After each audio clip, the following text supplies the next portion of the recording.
high definition. This is KCAL 9 News at 2.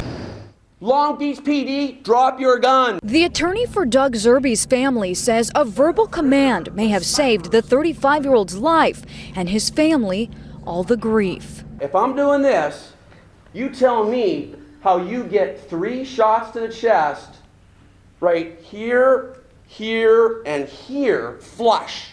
Police Chief Jim McDonald played the 911 call for us earlier in the week, saying even neighbors were concerned. Nobody even asked this young woman who that gentleman was in the courtyard. And the biggest tragedy of all is, had they done so, that woman would have told the police officer, "That's Doug Zerbe. Don't worry about that dude. He's fine."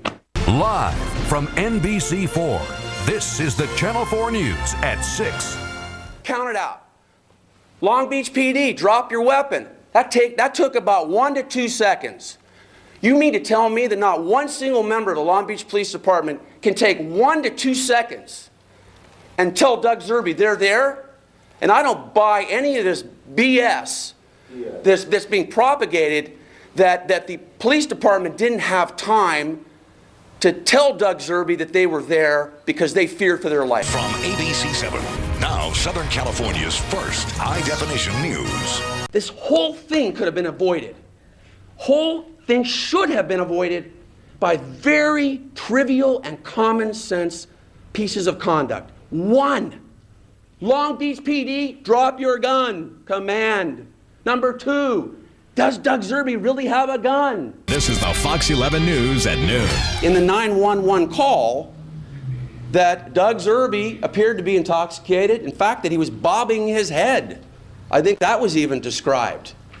And that's very, very important, because Chief McDonald wants this community to believe that Doug Zerbe would actually be sitting on the porch step, waiting for his friend to come home with a nozzle in his hand. Then all of a sudden, he's just going to pick up a nozzle and make a death wish and point that nozzle at police officers who are pointing guns at him when he's already intoxicated. That presupposes that Doug Zerbe is in a state of mind to be able to say, "Hey, I've got this nozzle, I'm going to lift my arms up and I'm going to point it at these cops." The Long Beach police officer gave no command whatsoever to Ismael Lopez. There was no dialogue at all between the Long Beach police officer, who just pulls up on his motorcycle, stands up on his motorcycle, takes his gun out, and starts shooting away at an innocent, unarmed, young Hispanic man. Now, the allegations on the part of the cops is that Gene, the driver, was spinning his wheels, and I guess the assertion is that someone feared he was going to run over a police officer. These cops can say whatever they want, and they can BS and lie all they want. But I'll tell you one thing.